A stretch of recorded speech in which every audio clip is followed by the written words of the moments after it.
econômico da Mesopotâmia, nós temos aí uma civilização que ela é formada, ao contrário do Egito, que teve sua formação aí através de um único povo. A Mesopotâmia, mesmo sendo localizada praticamente na mesma região, a região ali do Crescente Fértil, né, onde nós teremos aí uma característica, né, onde você pode identificar que essa região ela tem aí a formação de uma lua, né, o formato de uma lua crescente. Automaticamente nós identificamos que essa região é uma região de extrema fertilidade por conta da presença dos rios, tá? Então, basicamente, os rios no Egito e na Mesopotâmia são aí o que de fato tornam essas civilizações as civilizações de extremo desenvolvimento, não só cultural, social e político, mas foram as duas primeiras civilizações utilizadas aí pela história como a base de todas as outras civilizações, e consequentemente nós temos também um padrão específico proporcionado por esses rios. Então a ideia, né, a palavra Mesopotâmia, ela significa terra ou região entre rios. Então nós temos aí dois rios de extrema importância, Rio Tigre e Rio Eufrates, são aí a base para o desenvolvimento dessa civilização da antiguidade, tá? Então os rios eles são utilizados como meio de transporte, como forma de irrigação aí, né? As águas desses rios são utilizadas para a irrigação desse território, e principalmente, né, o mecanismo de subsistência dessas civilizações aí. Civilizações que crescem à margem ou às margens de rios, elas são chamadas e conhecidas como sociedades hídricas ou hidráulicas, tá? Essas civilizações, elas são conhecidas dessa forma porque fazem o uso dos rios para basicamente tudo em seu desenvolvimento político e econômico, tá? Dentro dessas primeiras civilizações urbanas, nós temos o desenvolvimento delas há cerca de 6.000 anos atrás, em torno de um rio, né? No caso aqui, dois rios, no caso da Mesopotâmia. Egito, no caso, tem o seu desenvolvimento às margens do rio Nilo. O que vai acontecer? A disponibilidade de terras férteis acaba gerando a construção, o surgimento de uma grande cultura. Essa grande cultura só é possível se desenvolver mediante o aumento populacional. Com isso, algumas características específicas são extremamente importantes, porque a economia e a sociedade, ela depende exclusivamente dos excedentes agrícolas para que elas possam efetivamente ter aí um desenvolvimento para gerar posteriormente uma ideia de um comércio e principalmente o surgimento de ofícios específicos. Então nós temos uma subdivisão dentro de uma economia e de uma sociedade que vai gerar aí todo esse processo de desenvolvimento comercial e o surgimento de profissões específicas. Tudo isso porque o homem foi capaz de desenvolver aí a agricultura. Feito isso, nós temos outras necessidades. Então é preciso uma organização política que vai ser possível principalmente pelo crescimento de povoados, e tudo isso vai gerar dentro dessa organização política o surgimento de algumas cidades. Então esses povoados eles vão se agrupar, e esse agrupamento vai gerar aí consequentemente o surgimento dessas primeiras cidades que precisam de uma administração social, né? Então o social ele precisa ser administrado, e essa administração ela vai se dar exclusivamente por uma organização estatal. Então surge aí o conceito de Estado para fazer com que a administração ela realmente aconteça. Essa administração estará nas mãos dos reis e dos sacerdotes, que assumem o poder, né, e passam a cobrar impostos da população, dessa massa populacional. Com tudo isso, nós temos aí inúmeras mudanças culturais. Essas mudanças culturais, elas estão relacionadas principalmente ao surgimento da escrita em 3.500 mais ou menos antes de Cristo. No Egito, em forma de hieroglifos, são símbolos feitos em papiro, tá? E na Mesopotâmia, a escrita cuneiforme, que também são símbolos, só que dessa vez feitos aí, cunhados na argila, né? Então eles fazem placas de argila, e dessas placas de argila eles conseguem aí estabelecer um novo padrão, um novo código de escrita, tá? Dentro da Mesopotâmia, há cerca de 5.000 anos, surgiram essas primeiras civilizações. Esses primeiros agrupamentos humanos, eles possuíam uma pequena parcela de terras férteis, né, que serviam aí para a agricultura devido à ação dos rios. Então as cheias dos rios Tigre e Eufrates proporcionavam aí a esses caras o surgimento aí dessas primeiras civilizações, pautadas aí em várias características dentro do solo da Mesopotâmia. Por exemplo, nós temos a pobreza de minerais e outras matérias-primas como madeira, né, que estabeleceu de fato uma relação de troca, então uma relação comercial com outras regiões ali adjacentes à Mesopotâmia. A utilização das barragens no processo de crescimento da Mesopotâmia serviu exclusivamente para dar origem ao trabalho coletivo. Então a necessidade fez com que surgisse aí esse trabalho. Então a Mesopotâmia, ela tem duas características. Lembra que nós temos Alto Egito e Baixo Egito. Na Mesopotâmia nós vamos ter o mesmo processo. Alta Mesopotâmia, Baixa Mesopotâmia. Característica da Alta Mesopotâmia: uma região extremamente montanhosa, tá? Essa região montanhosa se localiza ao norte e uma região pantanosa ao sul. Cada uma com suas características particulares. Nós temos, ao contrário do Egito, vários povos habitando essa região mesopotâmica e dando origem a uma cultura diversa. Oi? A Mesopotâmia pegou conexão com o Egito? Tem sim. Então existe uma conexão entre Mesopotâmia e Egito, mas isso é posterior, tá? Vai ter uma civilização dentro da Mesopotâmia que vai dominar o Egito quando eles já estão na fase de enfraquecimento, tá? Então esse surgimento aí, ele vai dar margem também para a criação de vários reinos, como o reino babilônico, que é tão famoso aí nos escritos bíblicos, tá? E outros reinos também que fazem parte dessa formação da Mesopotâmia. Ao contrário do rio Nilo, que vai desaguar aqui no mar Mediterrâneo, né, e parece que ele está subindo, os rios Tigre e Eufrates, eles fazem o caminho oposto. Eles vão desaguar aqui no Golfo Pérsico, tá? Então existe o encontro dos dois rios aqui próximo à cidade de Lagash, e eles acabam desaguando no Golfo Pérsico. É o que nós podemos perceber o seguinte: se você colocar um mapa de forma que você possa caminhar, então existe ali morros, montanhas. Então o rio Nilo vai no sentido oposto, Tigre e Eufrates vai em outra direção aí, assim como o rio, tá? Essa aqui é a região montanhosa e a região pantanosa. Essa região pantanosa, ela será extremamente fértil, mais do que a região montanhosa. Então por isso que nós temos a concentração das cidades, né, o surgimento dessas cidades nessa região mais pantanosa, por conta da agricultura que é mais propícia aí nesse momento, tá? Alguns dos povos que habitaram a Mesopotâmia: sumérios, babilônios, assírios, caldeus e hititas. Todos esses com características particulares. Então todos têm aí as suas características sociais, políticas e econômicas. Por exemplo, nós temos os sumérios como a primeira civilização dentro da Mesopotâmia. Instituíram aí cidades-estados. Então dentre elas nós temos Uruk, Lagash, Eridu e Nippur como as mais importantes dentro desse sistema político.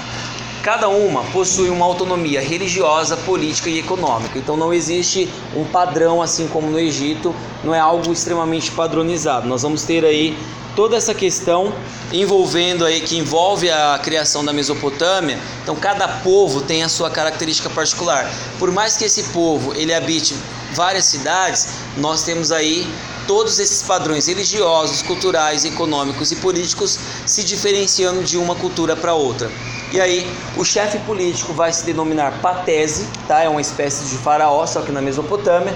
Os caras desenvolvem essa primeira escrita, que é a escrita cuneiforme, e a sociedade ela será dividida em forma de pirâmide, assim como no Egito e assim como a nossa sociedade hoje, tá? Então você tem uma sociedade que ela é desigual, sim, onde o rei ele manda mais que todo mundo, ele é o maior beneficiado desse sistema. Nós temos ele, um cara que é considerado, assim como no Egito, um Deus vivo na terra. Então ele vai aliar o poder político, o poder religioso, vai concentrar em suas mãos, e ali ele vai instituir o que ele bem entende para aquela civilização. A elite agrária, ela é composta pelos nobres, os militares e os sacerdotes, são pessoas que estão aí no segundo plano no que diz respeito à importância. E um terceiro plano, nós temos os artesãos, comerciantes e agricultores livres. E por último, que é a base de sustento dessa civilização, dessa pirâmide social, os escravos, que vai aí de fato ser a galera que trabalha em todo o desenvolvimento social. Aqui uma placa do período em que os sumérios viveram na Mesopotâmia, é uma escrita criada por eles, tá? Então nós temos aqui a placa de argila, que nada mais é do que o desenvolvimento de códigos e símbolos para atender às necessidades diárias. Então você tem tanto na vida pública quanto na vida privada os caras se utilizando da escrita para direcionar essa história, tá? A escrita especificamente era uma escrita vinda aí de origem suméria. Depois essa escrita ela vai consequentemente se espalhar por várias regiões, e aí cada povo vai moldar aí a sua escrita de acordo com ali a sua cultura, tá? Aqui uma reconstituição do que foi a cidade de Uruk um dia, tá? Então nós temos uma cidade muito bem organizada arquitetonicamente, o portal de Ishtar, tá? Então aqui esse portal, ele está, parte dele, né, foi restaurado e faz parte de um acervo do acervo de um museu lá na Europa. Um outro povo que habitou a Mesopotâmia foram os babilônicos. Eles possuíram aí o primeiro código de leis escritos, né, supostamente, né, dentro da história que nós falamos da humanidade, que é o Código de Hammurabi, onde nós temos o princípio ou estabelecimento da lei do talião. O que quer dizer isso? Olho por olho, dente por dente. Se você matou, você precisa morrer para pagar pelo seu crime. Então a lei do talião basicamente é isso aqui. O maior símbolo dentro desse império babilônico, das cidades babilônicas, será o rei Nabucodonosor, que vai ser o responsável pela construção de grandes obras, inclusive os jardins suspensos da Babilônia, tá? Nós temos vários períodos distintos. Então entre 3500 e 1900 você tem o domínio dos sumérios e acádios. Esse domínio ele vai ser assim muito grandioso dentro dessa civilização, porque é quando eles começam a organizar as cidades, e aí a partir dessa organização em cidades você tem aí a instituição de um estado, tá? Até que em 1900, mais ou menos, eles são conquistados pelo rei Sargão de Acádio, dos acádios, e aí nós começamos o domínio dos acadianos dentro da civilização mesopotâmica. De 1900 até 539 a.C., nós temos a formação do primeiro império babilônico, onde o rei Hammurabi vai instituir esse código de leis, até que eles formam aí esse grandioso império, tornando dentro da Babilônia, né, a capital do império. E aí até que Assurbaníbal, né, um rei assírio, vai dominar esse império babilônico e vai incorporar a Babilônia ao seu império. Nós temos aqui, a cerca de 625 a.C., uma criação de um novo império, né, uma recuperação do império babilônico e o surgimento desse novo império, com destaque para o rei Nabucodonosor, que faz parte aí também dos escritos bíblicos, e vai derrotar aí os egípcios, dominando também a Síria, tá? Então Nabucodonosor é o responsável por tudo isso. E por último, os persas e os gregos, na figura de Ciro II, nós vamos transformar, eles transformarão a Babilônia em uma província persa, que vai durar até 539 ali, mais ou menos, até chegarmos em 331, quando nós efetivamente temos aí um domínio grego dentro da domínio grego, tá? Então os gregos acabam aí por dominar exclusivamente essa região, e nós temos a instituição de várias outras culturas. O Código de Hammurabi, ele basicamente é considerado, como eu falei para você, o primeiro conjunto de leis escritas do mundo, tá? Então nós temos uma sociedade que, segundo esse código, vai ser dividida em três, tá?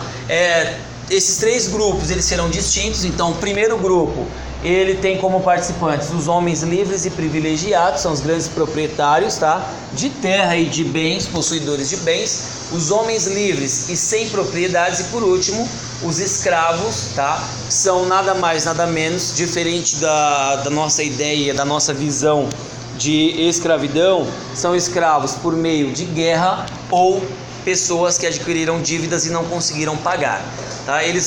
Esse código vai abordar os mais variados assuntos da vida cotidiana. Ele vai dizer como acontece, o porquê acontece, e vai dar ali a punição. Por exemplo, vai regulamentar as profissões, as normas sobre o casamento, assistência às viúvas e a órfãos e também aos pobres, bem como estabelecer essa ideia da lei do talião, que nada mais é do que a lei da forma que o crime que você cometeu, o seu julgamento tem que ser proporcional. Então, olho por olho, dente por dente, que é um ditado que nós utilizamos até os dias de hoje para nos referir. Talvez você fale o ditado, mas você não tenha noção de que faz referência a essa lei do talião. Esse código de Hammurabi possui cerca de 282 artigos, né, digamos assim.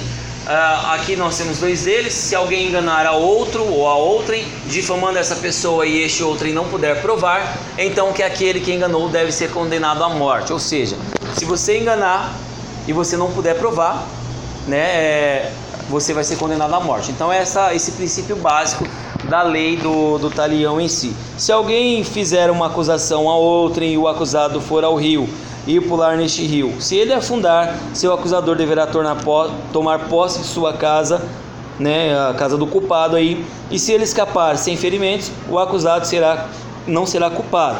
Então aquele que faz a acusação deverá ser condenado à morte, enquanto aquele que pulou no rio deve tomar posse da casa que pertencia ao acusador. Ou seja, se você corre um risco muito grande ao acusar alguém. Se o cara for inocente, né, o método de pular no rio é o quê?